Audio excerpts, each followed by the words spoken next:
నమస్తే అందరికీ వ్యవసాయం అదే సాక్షి ఆశయం. పల్లె నుంచి పట్టణం దాకా, గ్రామం నుంచి నగరం దాకా అగ్రికల్చర్ లోటుపాట్లు తెలియజేసే వ్యవసాయ రంగ స్పెషల్ బులెటిన్ రైతు రాజ్యంలోకి స్వాగతం.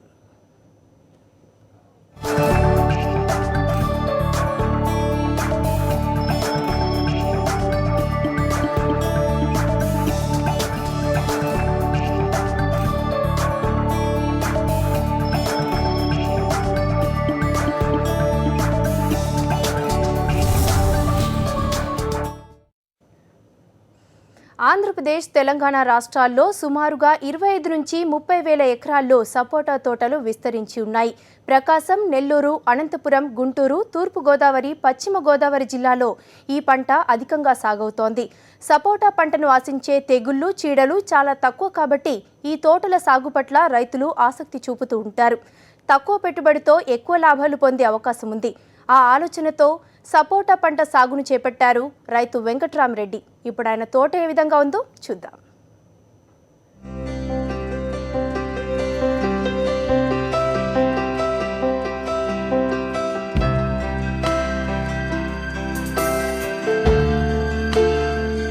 సపోటా ఉష్ణమండలపు పంట గనుక ఆంధ్రప్రదేశ్, తెలంగాణ రాష్ట్రాల్లోని అన్ని జిల్లాలకు అనువైనది.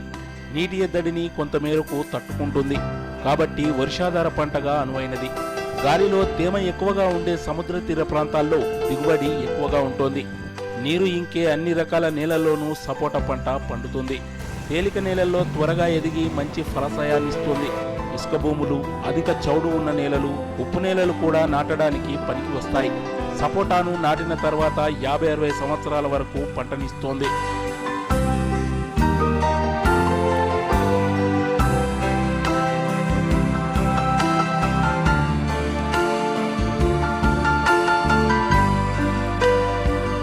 ఒకవైపు రాజకీయాల్లో తీరిక లేకుండా ఉన్నప్పటికీ వ్యవసాయంపై మక్కువతో సాగును కొనసాగిస్తున్న ఈయన పేరు వెంకట్రామిరెడ్డి. అనంతపురం జిల్లా గుంతకల్ నియోజకవర్గానికి వైఎస్ఆర్ కాంగ్రెస్ సమన్వయకర్తగా వ్యవహరిస్తున్నారు. జిల్లాలోని వజ్రకరూర్ మండలం కొనగండ్ల గ్రామంలోని సొంత పొలంలో 5 సంవత్సరాల క్రితం 5 ఎకరాల పొలంలో దాదాపుగా 900 సపోటా మొక్కలను నాటారు. వాటి యాజమాన్యంలో తీసుకోవాల్సిన అన్ని రకాల జాగ్రత్తలు తీసుకున్నారు. ప్రస్తుతం పంట దిగుబడి బాగానే ఉంది. అయితే రేటు విషయంలో మాత్రం ఈయన ఆందోళన వ్యక్తం చేస్తున్నారు. తమ దగ్గర సపోటా పండ్లను కిలో 2-3 రూపాయలకు తీసుకునే దళారులు మార్కెట్లో దాదాపు 15 రూపాయలకు అమ్ముకుంటున్నారని, తమకు మాత్రం ఇంతవరకు ఎలాంటి లాభం లేదని అంటున్నారు.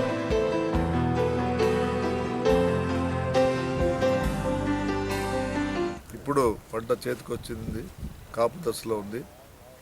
మరి ఈ కాపు దశకు వచ్చినప్పుడు ఇప్పుడు పంట ఒడిపి మరి దీన్ని పంటను అమ్ముకోవాలంటే చాలా ఇబ్బందికర పరిస్థితులు ఉన్నాయి. ఈరోజు పండ్ల ధర, సపోటా పండ్ల ధర మరి మేము 2 రూపాయల కేజీ కూడా పోవడం లేదు. ఇటువంటి పరిస్థితుల్లో మరి వీటిని నా ద్వారా తీసుకుని పోయి మరి మార్కెట్లో దళారులు 8 రూపాయలు, 10 రూపాయల కేజీ వరకు అమ్ముకునే పరిస్థితి కూడా ఉంది. నేను ప్రభుత్వానికి విన్నవించుకునేది ఏమంటే, రైతు సమస్యల గురించి, రైతు పడుతున్న ఇబ్బందుల గురించి ప్రత్యక్షంగా తెలుసుకోవాల్సిన బాధ్యత ఎంతైనా ఉంది. ఇప్పుడు మాలాంటి నాయకులే దాదాపుగా దీనికి సుమారుగా లక్షల్లో వెచ్చించి ఎంతో కష్టపడి చెట్లను కాపాడుకోవడం జరిగింది. వ్యవసాయ రంగంలో ప్రస్తుతం నిరాశపూరిత వాతావరణం అలుముకుంటుందని, సర్కార్ పరమైన భరోసా లేకపోవడంతో రైతులు ఆందోళనగా ఉన్నారని రైతు వెంకట్రామరెడ్డి అన్నారు. పండ్ల తోటల రైతులకు అసలు రుణమాఫీ కూడా లేకుండా పోయిందని, అంతో ఇంతో రుణమాఫీ ఉన్న వాళ్ళకు కూడా వడ్డీలు కూడా మాఫీ కావడం లేదని ఆయన ఆవేదన చెందారు.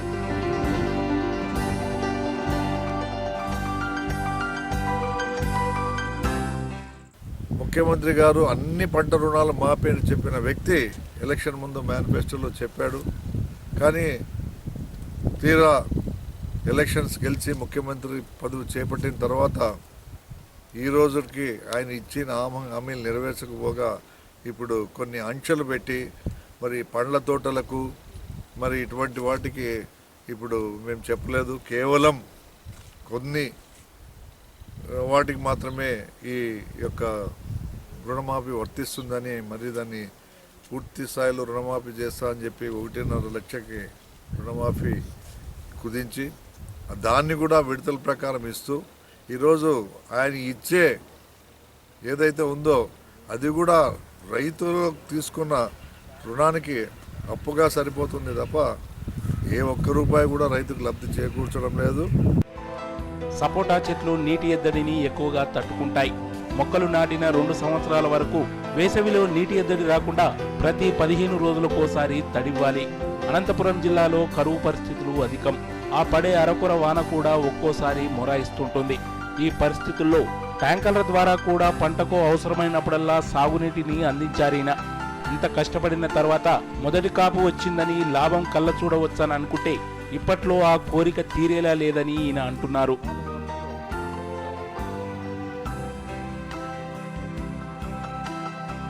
అటువంటి వారిని ఖచ్చితంగా రైతుని దృష్టిలో పెట్టుకొని మరి ప్రభుత్వం ముందుకు పోతే బాగుంటుంది. ఈ ఆత్మహత్యలు మనం చూస్తున్నాం, రోజు రోజుకు పెరిగిపోతూ ఉన్నాయి. ఖచ్చితంగా ఈరోజు ఈ మరి సాగు వలన లక్షల్లో నేను ఖర్చు పెట్టాను. మరి ఈరోజు నాకు చేతికి వచ్చే పంట కేవలం ఈరోజు నేను చూస్తూ ఉంటే వేలలో వస్తూ ఉంది. అంటే మరి ఇటువంటి పరిస్థితి ఉన్నప్పుడు ఏ రైతు కానీ నాలాంటి పెద్ద రైతులకే సమస్యగా తయారైంది. ఎవరికైనా కూడా రైతు అన్నవాడు పొద్దున లేచినప్పటి నుంచి ఇంక వారికి వేరే ఆలోచన ఉండదు. తన కాయ కష్టం ఒళ్ళు విరిచి పొద్దున్న లేచినప్పటి నుంచి తన పంటను కాపాడుకోవాలా, మంచి పంటను తీసుకురావాలా, గిట్టుబాటు ధర వచ్చి మరి కుటుంబాన్ని మంచిగా పోషించుకోవాలా, పిల్లలు చదివించుకోవాలి, రకరకాల ఆలోచనలతో ముందుకు పోతాడు. కానీ మరి భగవత్ సంకల్పం కూడా ఈరోజు చూస్తున్నాం. అరకొర వర్షాలతో రాయలసీమ ఎడారిగా మారే పరిస్థితి ఉన్నప్పుడు మరి రైతులపైన ప్రత్యేక దృష్టి సారించే బాధ్యత ప్రభుత్వానికి ఉంది. వ్యవసాయ రంగాన్ని అన్ని విధాలా ఆదుకోవాల్సిన కర్తవ్యం, బాధ్యత ప్రభుత్వాందేనని వెంకట్రామిరెడ్డి అంటారు. సపోటా పంటకు సంబంధించిన ఉత్పత్తులపై అవగాహన పెంచి మార్కెట్ డిమాండ్ పెరిగేలా చేయాలని, అప్పుడే పండ్ల తోటల రైతులకు గిట్టుబాటు అవుతుందని ఆయన చెబుతున్నారు. తిమ్మప్ప గౌడ్, సాక్షి న్యూస్, అనంతపురం జిల్లా. తెలంగాణ వ్యాప్తంగా అన్ని నియోజకవర్గాల్లో ఎమ్మెల్యేల ఆధ్వర్యంలో మిషన్ కాకతీయ పనులు ప్రారంభమవుతున్నాయి. నల్గొండ జిల్లా నకరేకల్ మండలం అడవి బొల్లారంలో చెరువు పునరుద్ధరణ పనులను నకరేకల్ ఎమ్మెల్యే వీరేశం ప్రారంభించారు. ఎటువంటి అవకతవకలకు తావు లేకుండా ప్రజల భాగస్వామ్యంతో తన నియోజకవర్గంలోని చెరువులన్నింటినీ దశలవారీగా బాగు చేయిస్తానని ఈ సందర్భంగా ఎమ్మెల్యే స్పష్టం చేశారు. ఒక చెరువు బాగుపడితే దాని కింద ఆయకట్టు అభివృద్ధి అవుతుందని, అది ఎంత చిన్న చెరువైనా సరే దాన్ని నిర్లక్ష్యం చేయకుండా పునరుద్ధరించాల్సి ఉంటుందని ఆయన అన్నారు. మిషన్ కాకతీయతో భూగర్భ జలాల మట్టం కూడా పెరిగి బోరుబావుల రైతులకు కూడా మేలు జరుగుతుందని ఈ సందర్భంగా ఆయన వివరించారు. నకరేకల్ నియోజకవర్గంలో ఈ ఫస్ట్ విడత దాదాపు 100 పైచలకు చెరువులను సంబంధించి శాంక్షన్ ఇవ్వడం జరిగింది. ఈ రోజు నుంచి ఈ కార్యక్రమాన్ని ప్రారంభించిన ప్రజలందరూ దీంట్లో స్వచ్ఛందంగా పాల్గొని ఇది మన కార్యక్రమంగా, సొంత కార్యక్రమంగా, మన గ్రామానికి సంబంధించినటువంటి ఒక జీవనాడి లాంటి చెరువును మనం బతికించుకోవాల్సినటువంటి అవసరం ఉందని చెప్పేసి ప్రజలందరినీ కూడా ఎడ్యుకేట్ చేసేటువంటి దాంట్లో భాగంగానే విస్తృతంగా దీన్ని ప్రచారం చేయడం జరుగుతుంది. ముఖ్యమంత్రి గారి ఉద్దేశం కూడా చెరువు బాగుంటే ఊరు బాగుంటుంది, ఊరు బాగుంటే ఊరు ఉత్పత్తి వస్తుంది. చెరువు నిండితే దాదాపు ఈ 48 ఎకరాలు 28 ఎకరాలకు ఈ 2 గూడాలకు సాగునీళ్ళు వచ్చేస్తే ఈ ఊళ్ళో ఒక్కొక్క ఎకరా 2 ఎకరాల పంటలలో దాదాపు 10-20 కుటుంబాలకు కూడా ఉపాధి దొరకడానికి అవకాశం ఉంటుంది. కుమ్మరైన పని ఉంటుంది, మంగళైన పని ఉంటుంది, సాకలైన పని ఉంటుంది, బట్టలు ఉతుకోవడానికి చెర్ల నీళ్లు ఉంటాయి, పశువులు గొర్రెలు తాగడానికి కూడా నీళ్లు ఉంటాయి, గ్రౌండ్ వాటర్ పెరుగుద్ది. ఇట్లా అనేక రకాల ఉపయోగాలు ఈ చెరువు ద్వారా గ్రామానికి ఉన్నాయి. దీన్ని విస్తృతంగా ఎడ్యుకేట్ చేస్తూ ప్రజలందరూ ఒక స్వచ్ఛందంగా ఈ చెరువును బాగు చేసుకునేటువంటి కార్యక్రమంలో పాల్గొనడానికి మేము ప్రోత్సహిస్తాం. సాగునీటిని పొదుపుగా వాడుకోవడానికి అనేక విధానాలున్నాయి. వాటిలో ఒకటి డ్రిప్తో పంటలకు నీటిని అందించడంతో పాటు మల్చింగ్ ప్రక్రియను కూడా అనుసరిస్తే నీళ్లు ఆదా అవుతాయి. ఈ పద్ధతిలో కర్బూజా సాగు చేసిన రైతులు చేతికొస్తున్న పంటను చూసి సంతోషిస్తున్నారు. కర్నూలు జిల్లా ఆలూరుకు చెందిన రైతు ప్రసాద్ 5 ఎకరాల పొలాన్ని కౌలుకు తీసుకొని కర్బూజా సాగును మొదలుపెట్టారు. ఈయన వ్యవసాయ శాఖ అధికారుల సూచనలు సలహాల మేరకు పొలంలో ప్లాస్టిక్ మల్చింగ్ చేయించారు. దీనివల్ల పంటకు పెట్టిన సాగునీరు చాలా కాలం పాటు ఆవిరి కాకుండా ఉంటుంది. తేమ శాతాన్ని కాపాడుకోవడమే కాకుండా ఈ పద్ధతి వల్ల కూలీ ఖర్చులు కూడా తగ్గాయి. మల్చింగ్ చేయాలనుకునే రైతులకు సబ్సిడీ కూడా ఉందని వినియోగించుకోవాలని వ్యవసాయ శాఖ అధికారులు సూచిస్తున్నారు.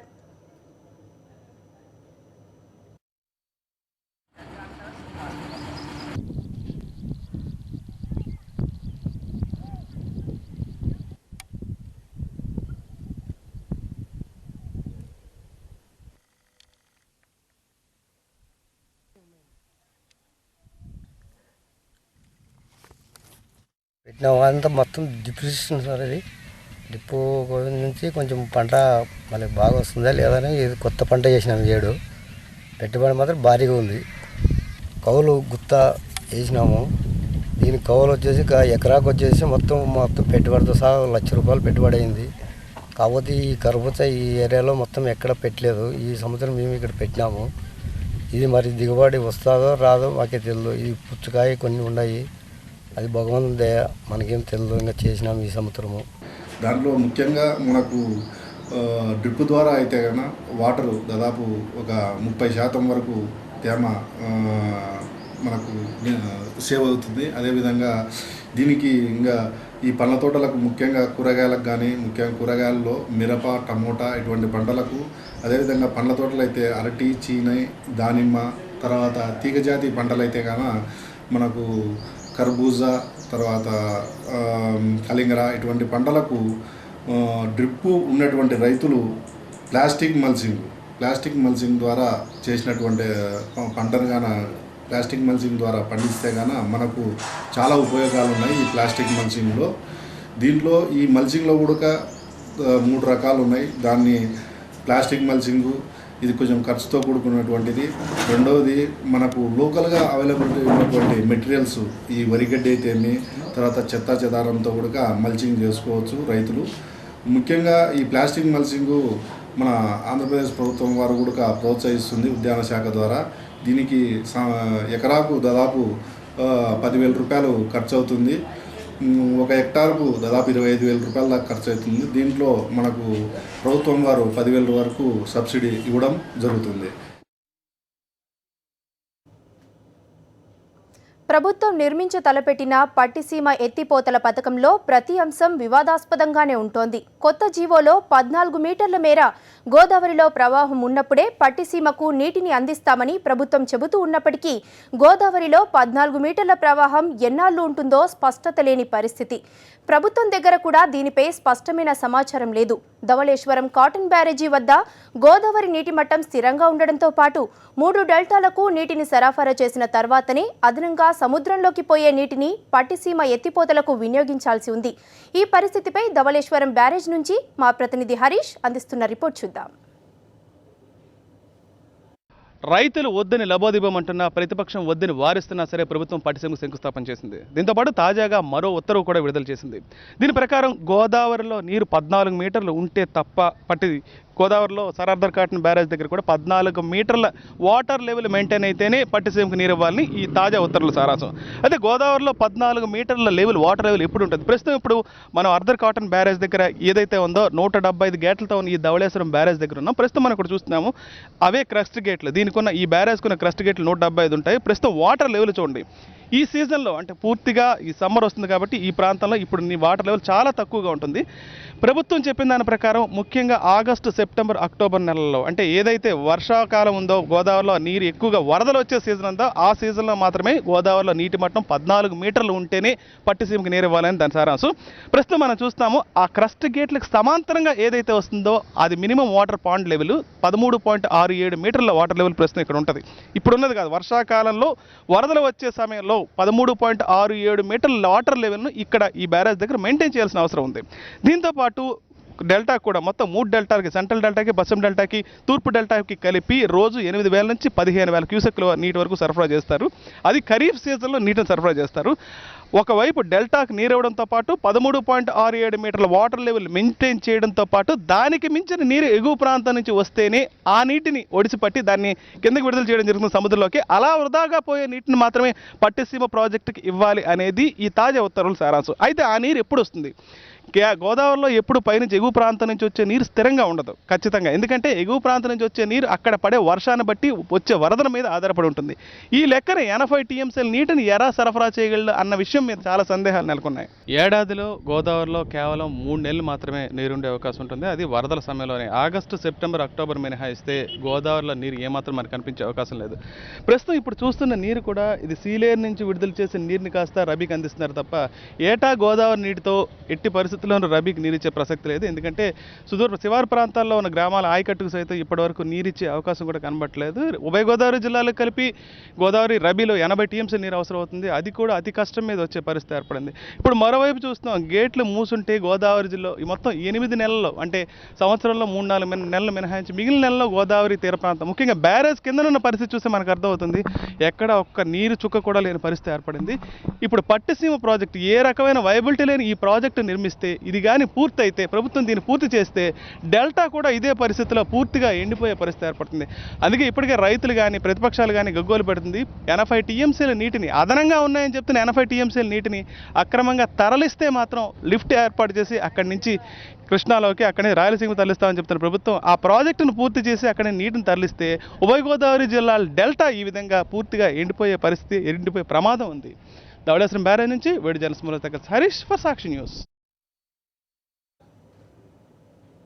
గుంటూరు జిల్లాలో ఆంధ్రప్రదేశ్ రాజధాని ప్రాంత గ్రామాల రైతుల ఆందోళన కొనసాగుతోంది. తాడేపల్లి మండలం పెనుమాకలోని సిఆర్డీఏ కార్యాలయం ఎదుట అన్నదాతలు ధర్నాకు దిగారు. తాము ఇచ్చిన భూమి పత్రాల్ని తక్షణమే తిరిగి ఇచ్చేయాలని డిమాండ్ చేశారు. దీనిపై స్పందించిన స్థానిక అధికారులు రైతుల డిమాండ్ను ఉన్నతాధికారుల దృష్టికి తీసుకెళ్తామని హామీ ఇచ్చారు. దీంతో రైతులు ఆందోళనలు విరమించారు.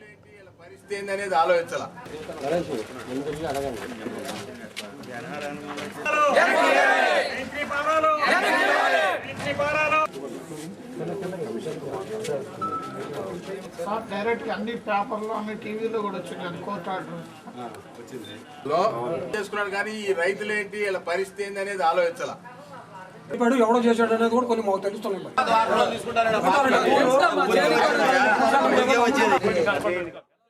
పెనుమాక 2 గ్రామ పొలాలు ఇవ్వమని మేము కోరుతున్నాం. దానికి రాసి ఇచ్చామండి.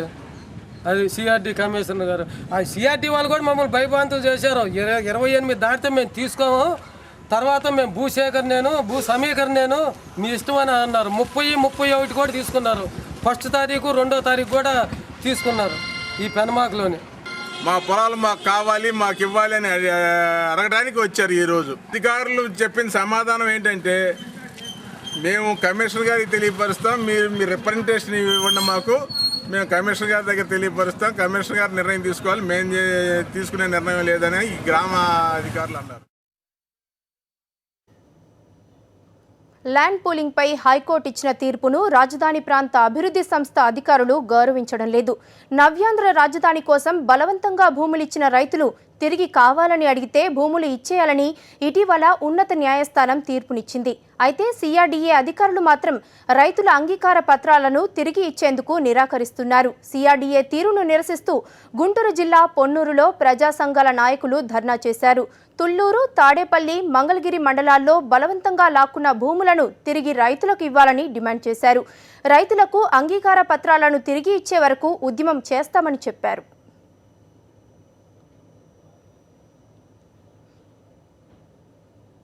భవన నిర్మాణాన్ని కోసం రైతుల పంట భూములను బలవంతంగా ల్యాండ్ పూలింగ్ పేరుతో లాక్కోవడాన్ని తీవ్రంగా వ్యతిరేకిస్తూ ఉన్నాం.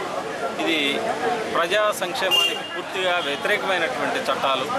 ఈ చట్టాలను ఏర్పాటు చేసి ప్రజలను భయభ్రాంతులకు గురి చేయడం అనేటువంటిది ప్రజాస్వామ్య దేశంలో ఏ పాలకులు కూడా చేయలేనటువంటి అంశం. ఇది ఏదైనా చట్టాలు కానీ శాసనాలు చేసేటప్పుడు ప్రజలకి ప్రజా సంక్షేమానికి అనుకూలంగా చేయాల్సిందే కానీ ప్రజా వ్యతిరేకంగా చేయడానికి భాగంగా ఎక్కడా లేనటువంటి ఒక ప్రాంతానికి సంబంధించి ఒక ఆర్డీఓ ఉంటే ఆ ప్రాంత పరిధి చాలా విస్తృతంగా ఉంటుంది.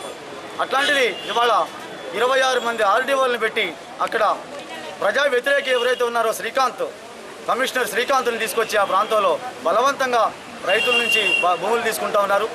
ఆ భూములు తీసుకోవడం మాత్రమే కాదు, మీరు ఇళ్ళు వాకిళ్ళు కూడా ఖాళీ చేసేయాలని చెప్పేసి సర్వే చేశారు. ఈ సందర్భంగా మా నుంచి బలవంతంగా భూములు తీసుకున్నారు. మేము భయపడి ఎమ్మెల్యేలు, అధికారులు అందరూ చంద్రబాబుతో సహా అందరూ భయపెట్టి మా దగ్గర భూములు తీసుకున్నారు. తిరిగి మా భూములు మాకు అప్పచెప్పండి అని రైతు కూలీలు మొత్తం ఆ ప్రాంతాల్లో మొత్తం మీద ఉద్యమం చేస్తూ ఉంటే అక్కడ ఉన్నటువంటి చంద్రబాబు ప్రభుత్వం కానీ సిఆర్డీ అధికారులు కానీ పట్టించుకోలేదు. అవగాహన లేని సాగు అయినా ఆసక్తి ఆయన్ను ముందుకు నడిపించింది. ఇష్టం కష్టాన్ని సైతం జయించింది. చిన్నప్పటి కలను సాకారం చేసుకునేందుకు, రైతుగా ముందుకు సాగేందుకు ఆయన పడిన తపన ఇప్పుడు లాభాలు కురిపిస్తోంది. అయితే ఇదంతా సులువుగా ఒక్క రోజులో సాకారం కాలేదు.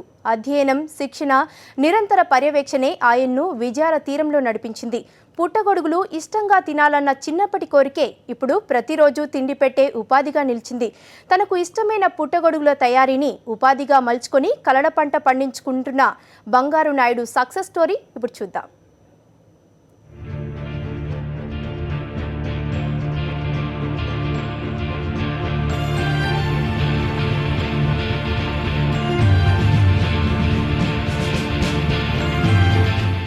పూర్తిగా వ్యవసాయంపైనే ఆధారపడకుండా వ్యవసాయ అనుబంధ రంగాలపై ఆధారపడే రైతులు అప్పుల బారిన పడకుండా ఆర్థికంగా నిలదొక్కుంటున్నారు. ప్రస్తుతం అనేక వ్యవసాయ అనుబంధ రంగాల్లో పలు అవకాశాలు పెరుగుతున్నాయి.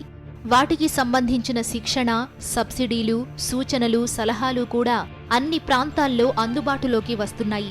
పుట్టగొడుగుల పెంపకాన్నే తీసుకుంటే ఇది కత్తిమీద సాములాంటిదనడంలో ఎంత మాత్రం సందేహం లేదు.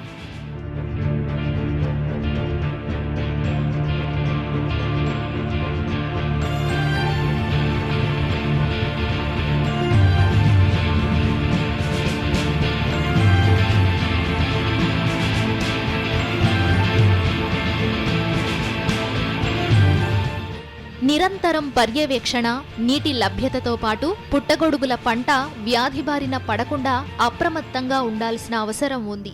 బెడ్ల తయారీ నుంచి వాటిని కట్ చేసి మార్కెట్కు తరలించడం వరకు అన్ని విషయాల్లోనూ చాలా శ్రద్ధ చూపాలి. ఈ మొత్తం పంట సాగు విధానంలో ఏమాత్రం లోపం జరిగినా పెట్టుబడి మాట దేవుడెరుగు, నష్టాలు మూటగట్టుకోక తప్పదు. దీంతో అతి కొద్ది మంది మాత్రమే మష్రూమ్ కల్చర్ చేపట్టడానికి ముందుకొస్తున్నారు. అయితే ఇంత కష్టతరమైన సాగును ఇష్టంగా చేపట్టి లాభసాటిగా మలుచుకుని అధిక లాభాలు సాధించి ఆదర్శంగా నిలిచారు విజయనగరం రూరల్ మండలం పాత దుప్పాడకు చెందిన కెల్ల బంగారు నాయుడు. ఉద్యోగం చేసేటప్పుడు కూడా నాకైతే ప్రాబ్లం లేదు, హ్యాపీగా చేసేవాడిని. బట్ ఏంటంటే నాకు కల్టివేషన్ అనేది చాలా చిన్నప్పటి నుంచి కూడా ఇంట్రెస్ట్ అండి. బట్ అది సాధించుకోవడం ఎలాగా, మరి ఏదో ఉద్యోగంలో అలా గడిచిపోతుందిలే అనేది ఉండేది. బట్ ఏంటంటే సరదాగా కూడా నేను హిమాచల్ ప్రదేశ్ వెళ్ళి సోలాన్లో ఒక 3 days ట్రైనింగ్ తీసుకున్నానండి. అది నేను తీసుకునేది ఒక ప్రోడక్టే, మిల్కీ మష్రూమ్ అని. దాని మీద నేను ట్రైనింగ్ తీసుకున్నాను. ఆ ట్రైనింగ్ అప్పుడు నేను ఒక 6 నెలల తర్వాత ఇక్కడ యూనిట్ అనేది స్టార్ట్ చేయడం జరిగిందండి. తీసుకున్న 6 నెలల తర్వాత యూనిట్ స్టార్ట్ చేశాను. బట్ ఇంట్రెస్ట్ మీద స్టార్ట్ చేశాను. కానీ ఫస్ట్లో చాలా, ఎందుకంటే జాబ్ అనేది కంప్లీట్గా మానేశానండి. మరి ఇంకెక్కడ జాబ్ చేయలేదు, దీని మీద డిపెండ్ అయిపోయి బయట నుంచి కొద్దిగా నా కుటుంబ సభ్యులు కూడా కొద్దిగా ఆర్థిక సాయం చేయడం జరిగింది. వాళ్ళ ఆర్థిక సాయంతో కొద్దిగా స్టార్ట్ చేశాను. కానీ ఫస్ట్లో వాళ్ళకి తెలియదు, బట్ నా మీద నమ్మకంతో వాళ్ళు కూడా నాకు సహాయం చేశారు. కానీ బట్ ఏంటంటే ఇందులో నేను అనుకున్నంత ఫస్ట్లో సాధించలేకపోయానండి. డిగ్రీ వరకు చదువుకున్న బంగారు నాయుడికి వ్యవసాయం అంటే విపరీతమైన మక్కువ. చదువు అయిపోయిన తరువాత ప్రారంభంలో పలు ప్రైవేటు ఉద్యోగాలు చేసినప్పటికీ ఎక్కడా ఈయనకు సంతృప్తి రాలేదు. ఉద్యోగానికి గుడ్ బై చెప్పి 3 ఏళ్ల క్రితం 4.5 లక్షల రూపాయలతో పుట్టగొడుగుల తయారీ యూనిట్ ప్రారంభించారు. దీనిపై జిల్లాలో పెద్ద అవగాహన లేకపోవడంతో మెళకువల కోసం నాయుడు హిమాచల్ ప్రదేశ్కు వెళ్లి అక్కడ పుట్టగొడుగుల సాగుపై శిక్షణ తీసుకున్నారు. 2 షెడ్డులతో సాగు ప్రారంభించిన నాయుడుకు మొదట్లో చుక్కెదురైంది. ఆర్థికంగా కలిసి రాకపోవడంతో ఒక దశలో ఈ పెంపకాన్ని వదిలేద్దామనుకున్నారు. అయితే మధ్యలో వదిలేయడం మంచిది కాదని తనకు తానే సర్ది చెప్పుకుని ఓపిగ్గా తిరిగి సాగువైపు దృష్టి మరల్చిన నాయుడు కొన్ని మెళకువలతో లాభాల బాట పట్టాడు. మరోవైపు ఈయన పండిస్తున్న పుట్టగొడుగులకు కూడా వినియోగదారుల నుంచి మంచి స్పందన రావడంతో నెలకు 30,000 వరకు ఆదాయం నాయుడు సొంతమైంది.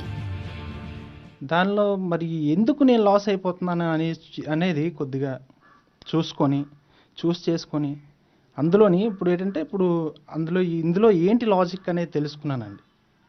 దీనికి క్లైమేట్ అనేది కొంతగా సెట్ అవ్వకపోవడం వల్ల చాలా ఇబ్బందులు పడుతున్నానని తెలుసుకొని ఇప్పుడు సీజన్కి తగ్గట్టు ఇప్పుడు ఏ సీజన్లో ఏ పంట అయితే మనకు వస్తుంది, ఇది మష్రూమ్లోనా ఏ సీజన్లో ఏది పంట తెలుసుకొని పండించడం వల్ల ఈరోజు నేను చాలా హ్యాపీగా ఉన్నానండి. ఏ వెరైటీస్ వేస్తారండి? నేను మిల్కీ మష్రూమ్ పండిస్తానండి. అది సమ్మర్లో పండిస్తాను. ఈ మన ఇది వింటర్ సీజన్లో ఆయిస్టర్ మష్రూమ్ అని ఆయిస్టర్ చేస్తానండి. తర్వాత ఇప్పుడు నెక్స్ట్ వచ్చేది బటన్ అనేది మనం చేయం, కానీ ఇప్పుడు సమ్మర్ వైట్ అని కొత్త రకం పెడుతున్నానండి. అది కూడా ప్రయోగాత్మకంగా ఫస్ట్ నేను ఫాలో అవుతూ ఏదైనా మష్రూమ్ కల్టివేషన్లో నేనైతే మాత్రం ఫస్ట్లో చాలా లాస్ అనిపించి, ఇందులో కూడా చాలామందికి ఆసక్తి ఉందండి. చాలామంది ఈ టెక్నాలజీ తెలియక, అంటే ఈ క్లైమేట్ దేనికి ఏది ఇవ్వాలి తెలియక సరిగ్గా చాలామంది వెనుదిరిగిపోతున్నారు. కానీ చాలా లాభదాయకమైన పంట అండి ఇది. పుట్టగొడుగుల సాగులో ప్రధానమైనది బెడ్ తయారీ. ఎండుగడ్డిని ముక్కలుగా కట్ చేసి నానబెట్టాలి. అలా నానబెట్టిన గడ్డిని ఎండలో ఆరనివ్వాలి. 14-20 సైజు పాలిథిన్ కవర్లలో 3 అంగుళాల వరకు ఎండబెట్టిన గడ్డి వేస్తారు. అందులో 25 గ్రాముల పుట్టగొడుగుల విత్తనాలను వేస్తారు. మరలా 3 అంగుళాల వరకు గడ్డి వేయాలి. ఇలా 5 లేయర్లు వేసుకున్న తరువాత 25 నుండి 30 డిగ్రీల ఉష్ణోగ్రతతో పాటు 85 నుండి 90 వరకు తేమను మెయింటైన్ చేయాలి. గాలి నిరంతరం తగిలేలా ఉంచడంతో పాటు రోజుకు 3 పర్యాయాలు నీటి తడి ఉంచాలి. వీటిలో ఏ ఒక్క విషయాన్ని విస్మరించినా భారీ నష్టం తప్పదని బంగారు నాయుడు హెచ్చరిస్తున్నారు. నేను యాక్చువల్లీ సలహాలు అనేవి ఫస్టే నేను అంత ట్రైనింగ్లోనే తీసుకున్నానండి. బట్ ట్రైనింగ్లో తీసుకున్నది వేరు, ప్రాక్టికల్గా అనుభవించింది వేరండి.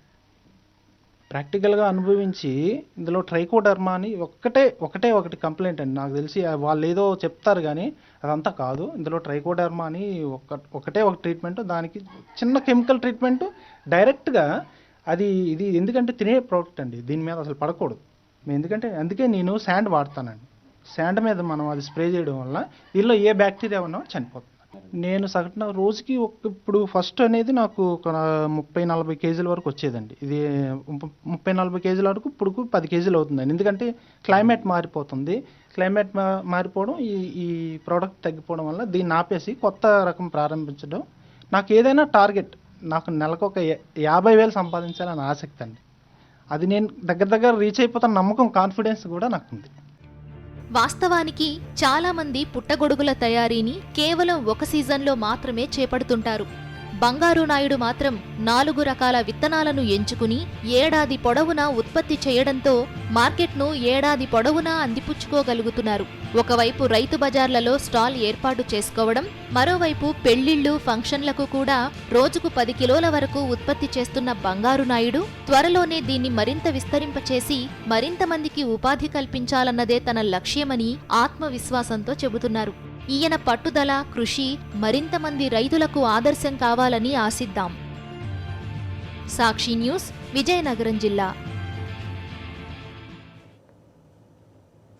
రైతు రాజ్యం కార్యక్రమంపై మీ అభిప్రాయాలు, సూచనలు మాకు పంపండి. మా అడ్రస్ రైతు రాజ్యం, Sakshi TV, Sakshi towers, 6-249/1, road number 1, Banjara hills, Hyderabad 500034. మా ఈమెయిల్ అడ్రస్ raituraajyam@sakshitv.com.